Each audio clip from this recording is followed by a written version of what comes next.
Today I thought I'd take you on a journey around the inner ring road. I might have to stage it and upload it in sections.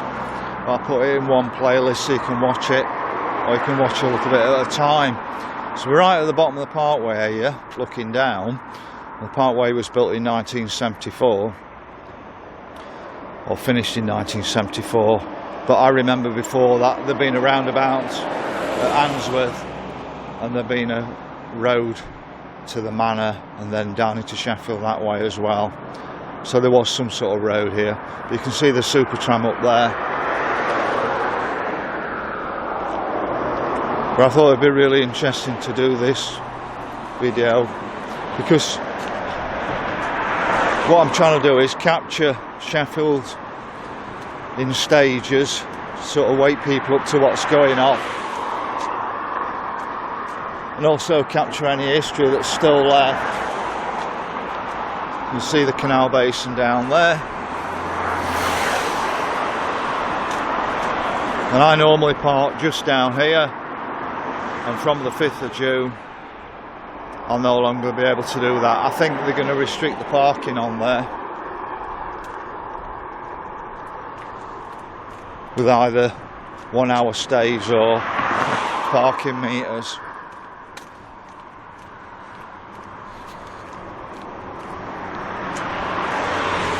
But a lot of people have been saying they won't come into Sheffield anymore. Well, if you don't fight this, your community will be next.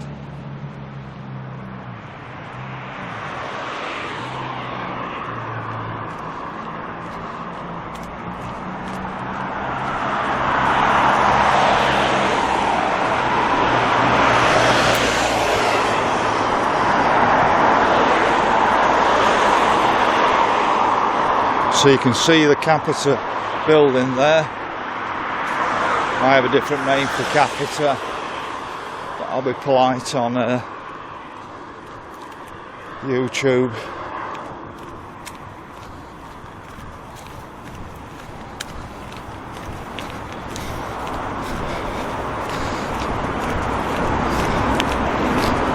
So this bit of the inner ring road sort of takes you off to the A61.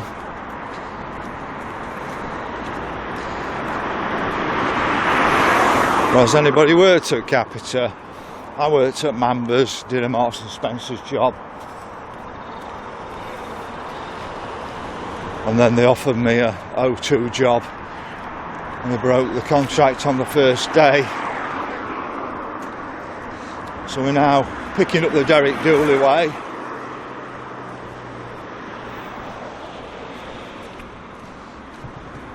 I'll just turn around. You can see some of the high-rises are built in the 50s and 60s. They said that it wasn't a great decision to actually put people in high-rise flats. They forget about it for 30 years, and then guess what they do? They go and just build 10 times as many high-rise flats as they had originally in the 50s and 60s, and they're just not stopping in Sheffield with it.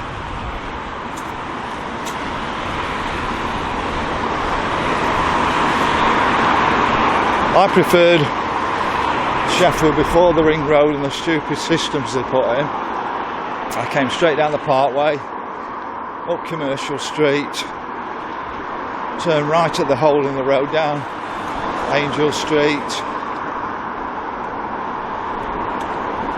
and then turned left onto Bank Street, Queen Street, took me across to West Bar.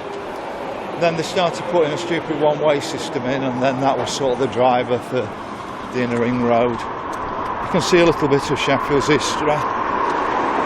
That's the old Great Central Railway there, coming into the Victoria Station.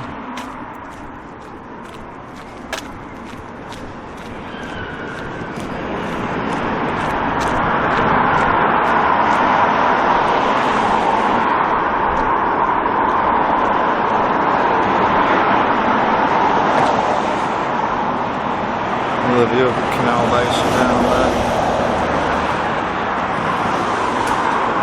I understand it's 2.5 miles around. the inner ring road.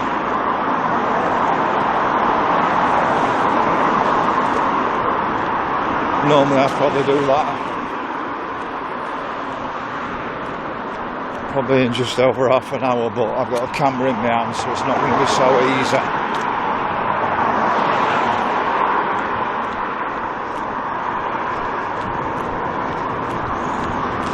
So there is a car park just here if you turn left at North Quay. That'll take you into the Canal Basin car park. I was using Jose.com and I think it was about £4 for up to 12 hours. And you didn't have to put any cash in. You can see the car park there. There's lots of railway arches around. So you've got the old Victoria station up there. It's now just a hotel.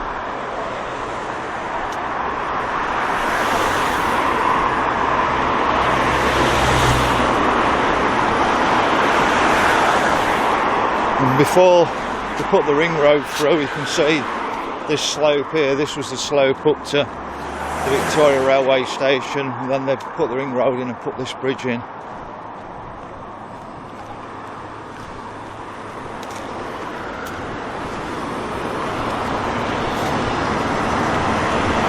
Takes you down Furnival Road.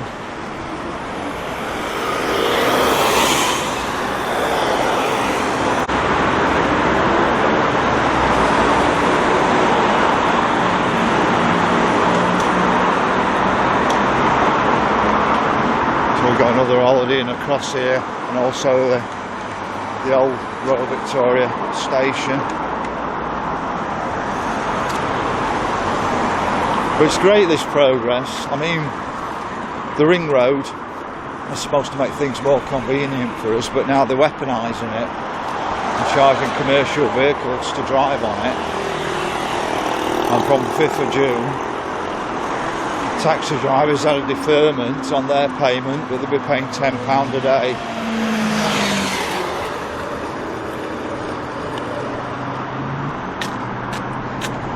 So that's £3,600, £3,650 a year. So you've got a river down here.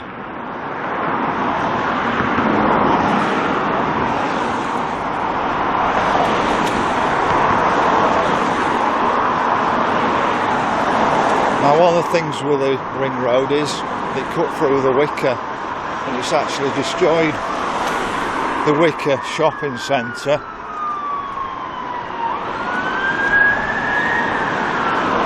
Cut it in half. Any community they had is gone. And that's actually what happened with Furnival Gate and places like that in Sheffield. They cut these dual carriageway through Sheffield, and then what actually happens is all of the businesses, shops, etc. just die, and all the larger corporations take over. So it sounds really great, all this progress, but it's not progress a lot of the time for the better. Supertram destroys so many small businesses at Hillsborough Corner, and then on High Street in Sheffield. So we're on the Wicker now, we're cutting through the Wicker. You can see the Wicker arches up there.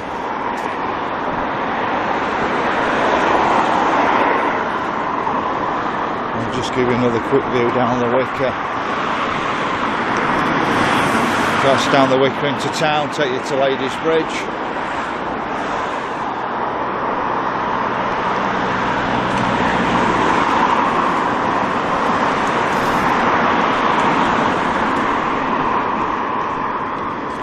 So I've just had another 11:11 on my watch. It's happening a bit more regular at the moment, the 11:11.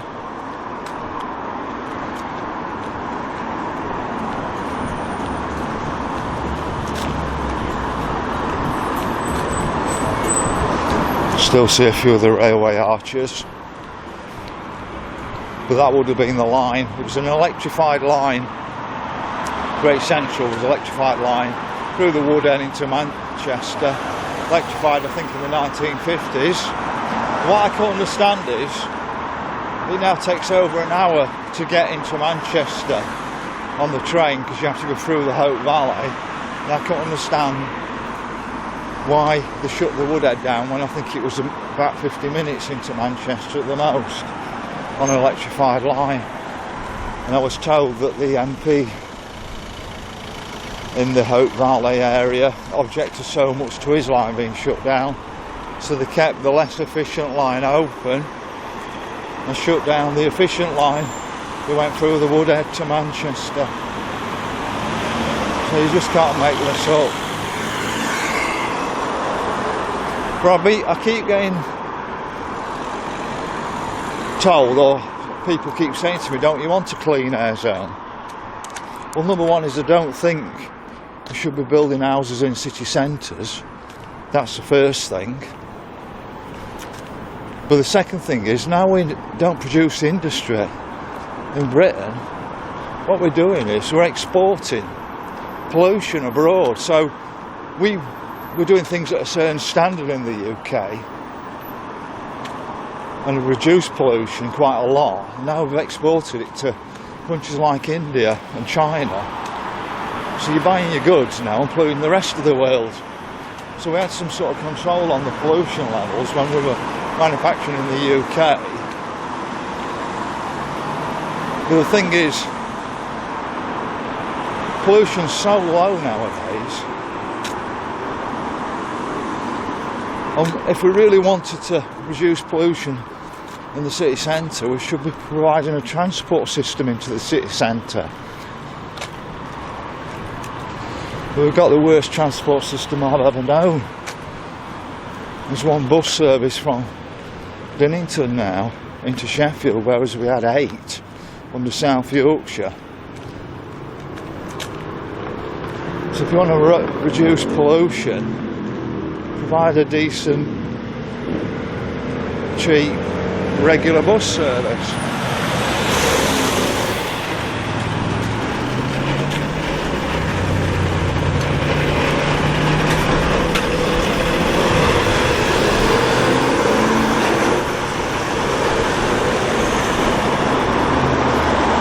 So we should be coming around to a bit more interest around here as we come up to Kelham Island.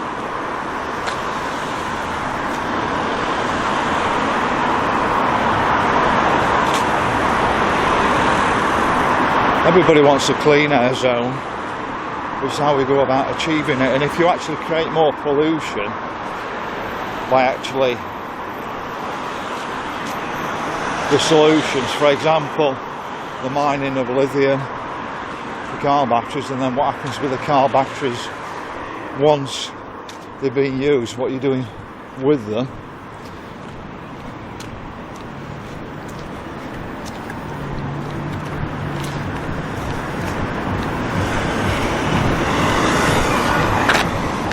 We're on Nursery Street here. Got a few interesting old buildings around here. Hazelwood Mill, and then the church.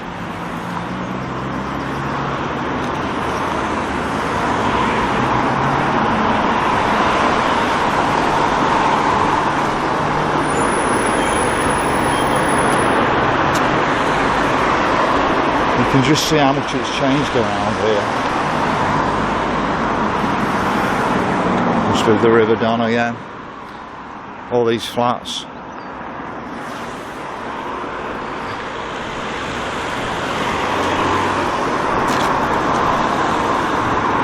So we're approaching West Bar now. But it's very difficult once they're built on all your industrial land. Put all flats on it, you basically can't stop in industry in Sheffield, and what you're doing is you're pushing that industry to the rest of the world, where you're creating probably 2 or 3 times the amount of pollution that there used to be in the UK. So it's the case I'm alright, Jack, I'm getting my goods cheap from abroad.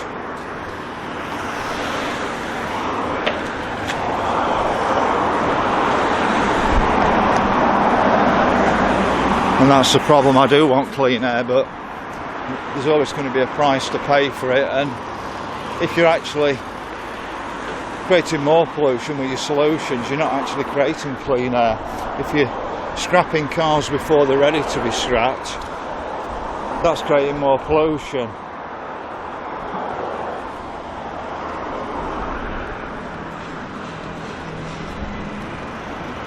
So you can see the West Bar developments here, Soho Gardens and Soho Yard, whichever one's which.